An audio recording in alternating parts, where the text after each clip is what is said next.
নরওয়েতে বিশ্ব ভারোত্তোলন চ্যাম্পিয়নশিপে ৪৮ কেজি বিভাগে রূপো জয় মীরাবাই চানুর। স্ন্যাচ ও ক্লিন অ্যান্ড জার্কে ১৯৯ কেজি তুলে রূপো জয় করলেন মীরাবাই চানু। ২১৩ কেজি ওজন তুলে সোনা জয় দক্ষিণ কোরিয়ার রি সং গামের। গত অগস্টে কমনওয়েলথ গেমসে নিজের বিভাগে সোনা জিতেছিলেন চানু। ৮ বছর আগে বিশ্ব ভারোত্তোলনে সোনা জিতেছিলেন মীরাবাই।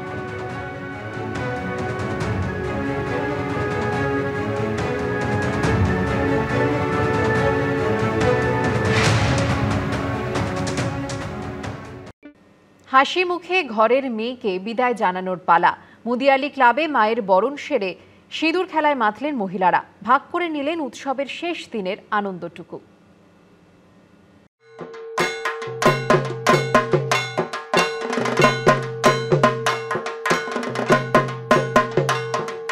যেন আলোর চেয়েও দ্রুত বেগ।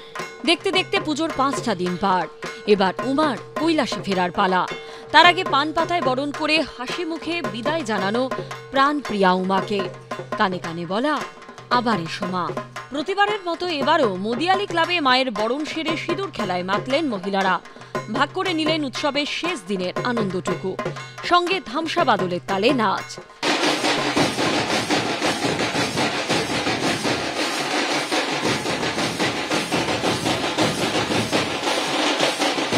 সিঁদুর খেলায় আনন্দ হৈহুল্লোড়ে সামিল হন অভিনেত্রী অপরাজিতা আঢ্য। ৪টে দিন আনন্দের পর আবার শুরু গতানুগতিক জীবন। তবে মন খারাপের মধ্যেও ভাসছে একটাই সুর, আসছে বছর আবার হবে।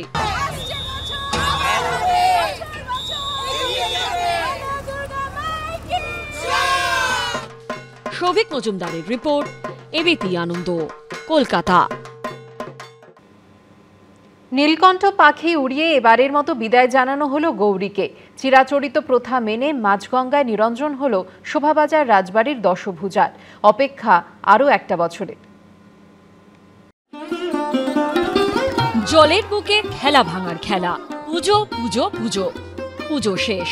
মানুষের ভালোবাসায় ভিজে সন্তানদের নিয়ে কৈলাসে পাড়ি দিলেন উমা। ৪ দিনের মহা সমারোহে ইতি। শোভাবাজার রাজবাড়ির ঠাকুর দালানের সামনে সুবিশাল চাতাল এখন খাঁ খাঁ করছে। ইতিহাস আর ঐতিহ্যের সমান্তরাল ধারাকে এগিয়ে নিয়ে চলা শোভাবাজার রাজবাড়ির দুর্গাপুজো ঘিরে অসংখ্য মানুষের অসীম আবেগ। নির্ঘণ্ট মেনেই হলো তার নিরঞ্জন পর্ব। এদিন সকাল ৮টা থেকে ৮:৩০টার মধ্যে ঠাকুর দালানে দেবীর আরতি করা হয়। বিদায়ের আগে ঘরের মেয়ে উমাকে শেষবারের মতো বরণ করা হয় রাজপরিবারের তরফে। শোভাবাজার রাজবাড়ির রীতি অনুযায়ী এখানে পুরোহিতই সব করেন। সিঁদুর খেলার রেওয়াজ শোভাবাজার রাজবাড়িতে নেই। দুর্গা দশমীতে এখানে দেবীর সিঁথিতে সিঁদুর দান করা হয়। পরিবারের মহিলা সদস্যরা এক এক করে ঠাকুর মশাইয়ের হাতে সিঁদুরের কৌটো তুলে দেন। সেই সিঁদুরের কৌটো দেবীর সিঁথিতে ছুঁয়ে মহিলাদের হাতে দিয়ে দেওয়া হয়। দশমী পুজো তো শেষ হয়ে গিয়েছে, বিসর্জনের পালাও কিন্তু প্রথা মতো শেষ হয়ে গিয়েছে।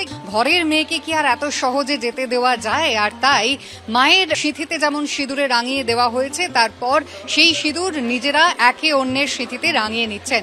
পরিবারের সদস্যরা যেমন রয়েছেন, তার পাশাপাশি অন্যান্যরাও এসেছেন। তারাও কিন্তু ইতিমধ্যেই সিঁদুর দান চলছে। কোনো সিঁদুর খেলা কিন্তু নয়। শোভাবাজার রাজবাড়ির প্রথা মতো মাকে সিঁদুর দান হয়ে গিয়েছে। মায়ের চোখে মুখে কিন্তু একেবারে বিষাদের ছায়া। ৪ দিনের পর বাপের বাড়ি শেষ করে এবার ফের পতি গৃহে যাত্রা করতে হবে। চালের মধ্যে সোনার গিনি রেখে হলো কনকাঞ্জলি। ঘড়ির কাঁটায় যখন দুপুর 1টা, 40 জন বেহারার কাঁধে চড়ে শোভাবাজার রাজবাড়ির দুর্গা দালান ছেড়ে রওনা হলেন উমা। বৃষ্টির জমা জল ঠেলেই দেবীকে বাইরে আনা হয়। ব্যান্ড পার্টি সহকারে শোভাযাত্রা করে নিয়ে যাওয়া হয় বাগবাজার ঘাটে। সেখানে তখন লোকারণ্য। এই মুহূর্তে আমরা বাগবাজার ঘাটে রয়েছি। শোভাবাজার রাজবাড়ির রীতি অনুযায়ী এখানে শোভাবাজার রাজবাড়ির যারা সদস্য তারা রয়েছেন, মাতৃ প্রতিমা নিয়ে নৌকায় করে গঙ্গার মাঝে তারা যাবেন এবং দুটো নৌকার মাঝের যে পাটাতন, সেখানে এই সাবেকি মাতৃ প্রতিমা থাকবে এবং তারপর গঙ্গার মাঝে যাওয়ার পর দুটো নৌকা সরে যাবে এবং সাবেকি মাতৃ প্রতিমা ওখানে ইমার্শন বা বিসর্জন হবে। এই গোটা যে প্রক্রিয়াটা চলবে গঙ্গার ধারে, সেটা কিন্তু ইতিমধ্যেই সেটা শুরু হয়েছে। পুজোয় রীতির বৈচিত্র্য তো কম নয়। গ্যাস বেলুনে প্রতীকী নীলকণ্ঠ পাখি বেঁধে তা আকাশে উড়িয়ে দেওয়া হয়, যাতে কৈলাসে আগাম বার্তা পৌঁছে যায় রওনা হয়ে গিয়েছেন উমা। বাগবাজার ঘাট থেকে মাঝগঙ্গার দিকে এগোতে থাকে জোড়া নৌকা। জলরেখা ভেঙে এগিয়ে এগিয়ে জলেই মিশল সব। এভাবেই শেষ হলো শোভাবাজার রাজবাড়ির 269তম বছরের দুর্গাপুজো। আবার প্রতীক্ষা আগামী বছরের। আবার এসো মা। ময়ূক ঠাকুর চক্রবর্তী ও কুসুমিতা বন্দ্যোপাধ্যায়ের রিপোর্ট, এবিপি আনন্দ, কলকাতা। উমার ছুটি শেষ। তিথিমতে দশমী পুজো ফুরোতেই সপুত্র কন্যা কৈলাসে পাড়ি দিলেন গিরিনন্দিনী। বনিদি বাড়ির পুজোয় অটুট রীতি থেকে তিথি। মুর্শিদাবাদের কাশিমবাজার রাজবাড়ি থেকে জলপাইগুড়ির বৈকুণ্ঠপুর রাজবাড়ি, দিকে দিকে বাজল বিসর্জনের বোল। আবার প্রতীক্ষা 1 বছরের।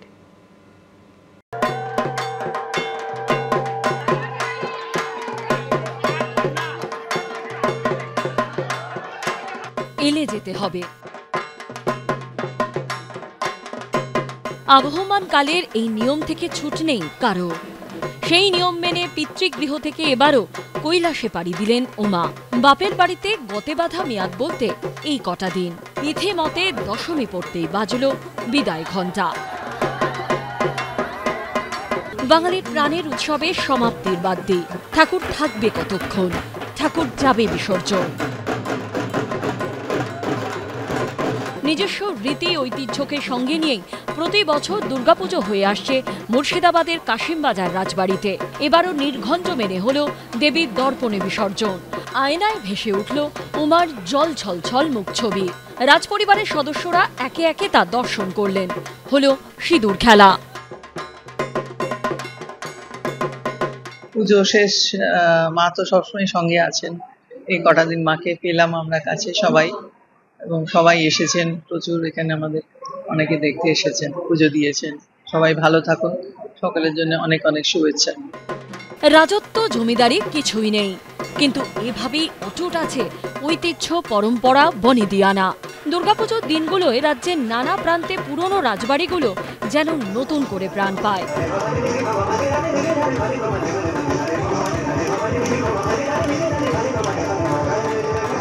দশমী পুজো শেষ হতেই জলপাইগুড়ির বৈকুণ্ঠপুর রাজবাড়িতে শুরু হয় সিঁদুর খেলা। ঢাকের তালের সঙ্গে নাচে পা মেলান শহরবাসী। প্রতিমাকে চাকা লাগানো পাটাতনে করে নিয়ে যাওয়া হয় রাজবাড়ির পুকুরে। এখানে নিরঞ্জনের সময় রাজপরিবারের কোনো সদস্য উপস্থিত থাকেন না। একমাত্র রাজপরিবারের পুরোহিত এবং শহরবাসীরা বিসর্জনে অংশ নেন। বিষাদের তো ছোঁয়া থাকবে, কারণ এই চারটা দিন যে মাকে নিয়ে যে উৎসব আনন্দ, সেটাই আমরা মিস করব। তো আসছে বছর আবার হবে। 500 বছরেরও বেশি পুরনো কোচবিহার শহরে দেবী বাড়ির পুজো। মা দুর্গা এখানে বড় দেবী বলে পূজিতা হন। দশমীর সকালে দেবী বরণের পর শুরু হয় সিঁদুর খেলা। রাজা নরনারায়ণের হাতে শুরু হওয়া এই পুজোর বিসর্জনের রীতি আজও একই রয়েছে। রশিতে টেনে ঘাটে নিয়ে যাওয়া হয় প্রতিমা। মূল কাঠামো অক্ষত রেখে দেবীর দুটি হাত, পায়ের পাতা, অসুর, বাঘ, সিংহকে খণ্ডিত করে যমুনা দিঘির জলে বিসর্জন দেওয়া হয়।